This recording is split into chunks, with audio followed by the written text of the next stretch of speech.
Hello everybody and welcome back to a very sunny episode of the Fully Charged Gardener, which is really nice actually because the weather the last couple of weeks has been horrendous. Non-stop rain pretty much. So anyway, today's video is a bit more about wisteria and just some hints and tips on tying in wisteria. We have a branch here that I want to put some wires in for and create another layer. And I also want to talk very briefly about this vine eye and this wire that I highlighted in the previous video. If you haven't seen that video, I'll put a link to it in the description below.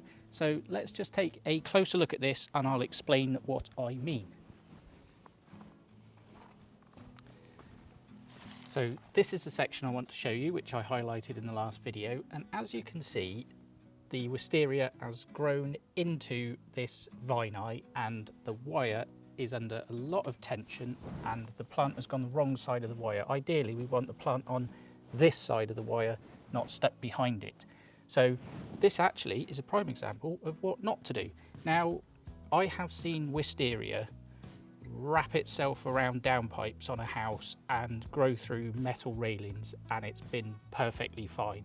It can look horrible as the plant calluses over, but these things are brutes and they will get their way around anything pretty much. So while I'm here doing this and releasing this wire, because we do have some little wire cutters at the back of the snips here, so don't worry too much. So we've released the wire there, and what I'm going to hopefully do is be able to just wiggle this plant and see if we can release it from the vine eye.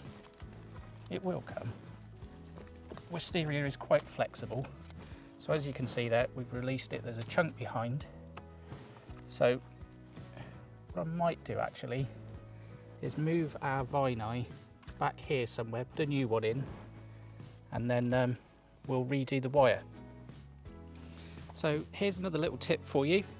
If you're working with lots of vine eyes like I do here, what I do is I cut a little notch in a vine eye and then I use it on the drill, and then I find it makes it a lot easier when unwinding old vine eyes or threading new ones in, because if they've been in there a while they can be quite stiff. Just like that, and out it pops.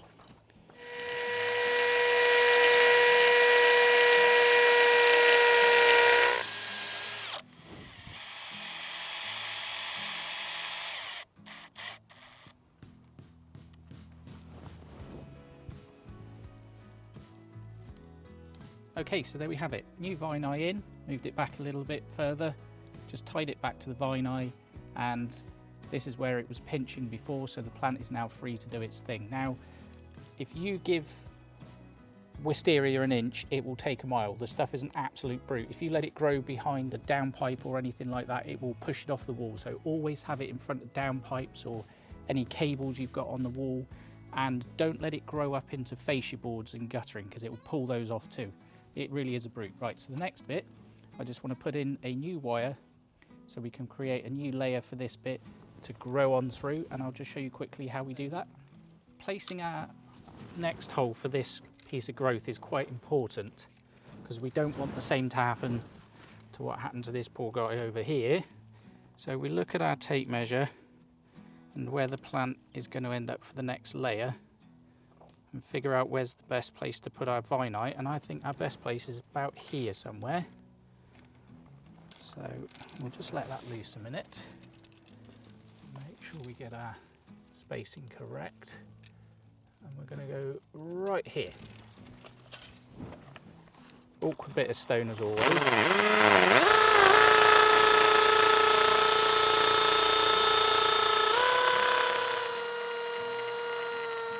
These vine eyes that I use are 100mm long. Pop it on in there, like so, and give it a tap. I like to put them in quite deep. Then once we're in, I'll just give it a whizzy wazzy woo woo with the old drill just to tighten it up.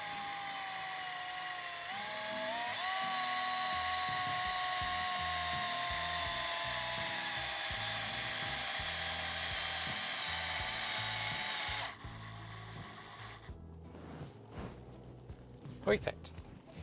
And then when we bend the plant down with its new wire, it's going to sit there beautifully. Right, only about another 20 to go.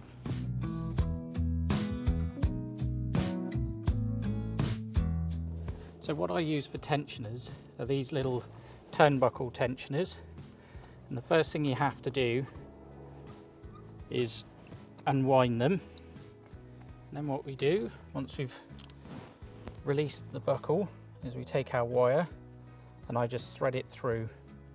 We use a 3mm galvanized wire here, but you can use any wire you like. There's high tension wires, there's coated wires, you use whatever you want.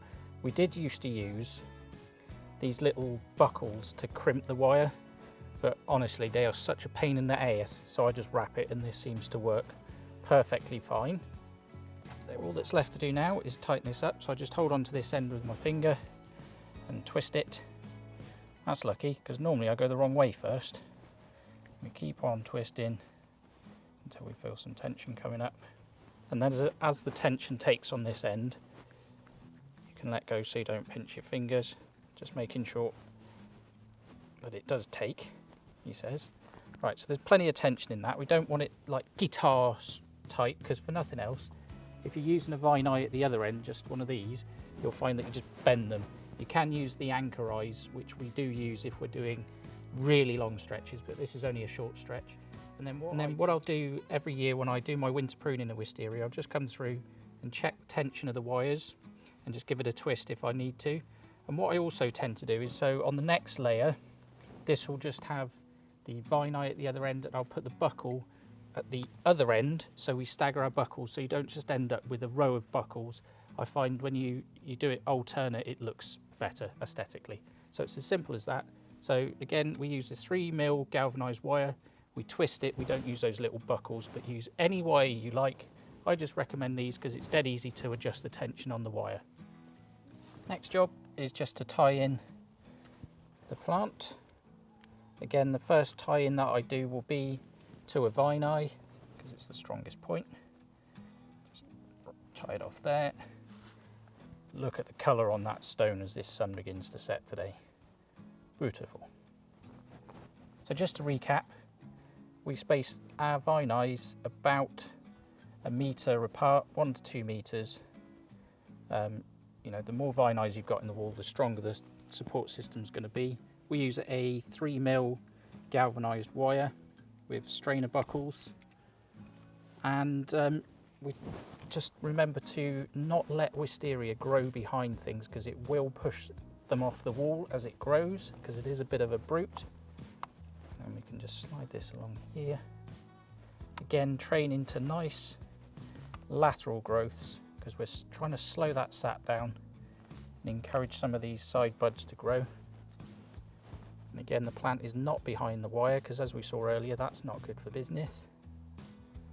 Messed up there a bit, didn't I? Cut a bit too much string off, so we'll just tidy that up. And there we go.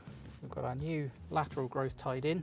Got all these lovely buds here, which are going to give us our flowers. Wisteria tying in. Done. I love the way this Cotswold stone glows in the sun. Beautiful.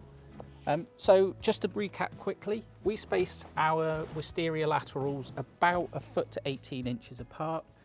We space our vine eyes about 1 metre to 2 metres apart. The closer you get them, the better, because the stronger the support system is. We use a 3mm galvanised wire with tensioner buckles. The vine eyes we use are 100mm long with a 7mm ball plug. Again, just really important, don't let wisteria grow behind downpipes or wrap around cables and things as services on your house, because it is going to cause you problems down the line. It's all about preparation. The more effort you put in early on with the wisteria and getting the right supports in, the better it's going to be for you down the line.